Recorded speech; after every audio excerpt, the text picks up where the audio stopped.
भाग्यवानों, कुछ सूचन देना अति आवश्यक समझता हूं।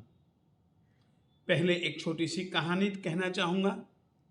उस कहानी का छोटा सा अंश आप सभी जन जानते हो कि श्रेणिक महाराजा ने परमात्मा से पूछा कि रास्ते में आ रहा था, एक महात्मा जी ध्यान लगाए हुए थे, यदि वे मर जाएं तो कहाँ पर जाएंगे, किस गति में जाएंगे।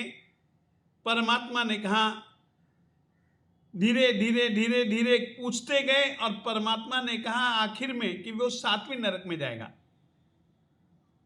कुछ देर के बाद वहीं पर बजती हुई देव दुंदुबियों को सुनकर के उसने पूछा कारण, तो परमात्मा ने कहा कि जिस प्रसन्न चंद्र राजर्षि के विषय में तूने पूछा था और मैंने कहा था कि वह मर करके 7वीं नरक में जाएगा, वह केवल ज्ञान को पा चुका है और उसका सिद्धि गति जाना निश्चित है।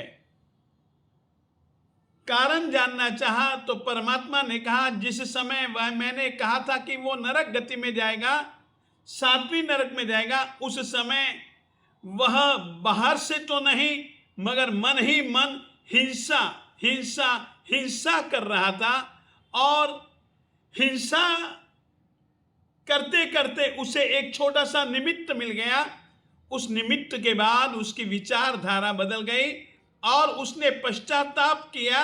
पश्चाताप करते करते करते करते ऐसी स्थिति में पहुंच गया कि उसको केवल ज्ञान की भी प्राप्ति हो गई और वह सिद्धि गति में निश्चित जाएगा।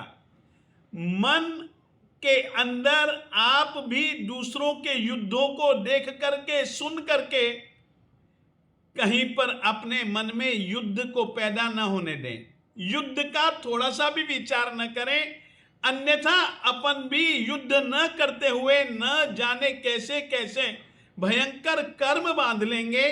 कृपया आपसे एक अनुरोध करना चाहता हूं कि कृपया युद्ध अपने मन में न आने दें, मन में न लाएं। हो सके तो युद्ध को देखने से भी बचें। वह एक ऐसा निमित्त है कि अपने दिल में वैसे विचार पैदा हो जाते हैं। दूसरी बात कहना चाहता हूं कि ये संयोग ऐसे हैं, अनिश्चित हैं, परंतु हम निश्चित रूप से विनाश की ओर बढ़ रहे हैं, विकास की ओर तो नहीं। वैज्ञानिकों के द्वारा किए गए विकास का परिणाम क्या आ सकता है वह अपन सभी जन देख रहे हैं, सुन रहे हैं, समझ रहे हैं।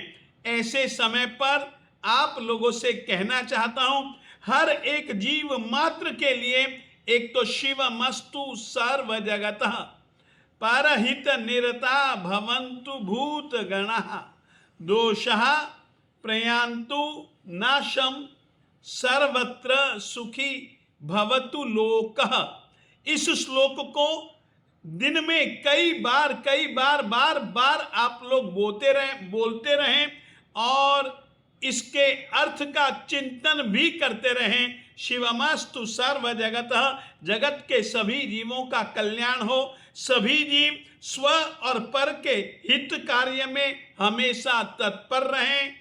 वैर विद्वेष क्रोध मान माया लोभ आदि आत्मा का अहित करने वाले जो दोष हैं, सभी के सभी दोषों का नाश हो और सभी जीव सुखी हो जाएं, सुखी रहें, सुखी बने। उस तरीके की मंगल कामना अवश्य में भाते रहा करें। और दूसरी बात, इन दिनों में ज्यादा से ज्यादा नमस्कार महामंत्र, उवसग्गहरम स्तोत्र, लोगस स्तोत्र, शक्रस्तव और लघु शांति का पाठ, लघु शांति का मूल मंत्र जितना भी आप लोग बोल सकें, जितना भी आप लोग मन के अंदर भी जितना उसका जाप कर सकें उतना करें। जगत के जीवों का कल्याण हो, इस भावना को भाते रहें। इतना ही कहना चाहता हूं।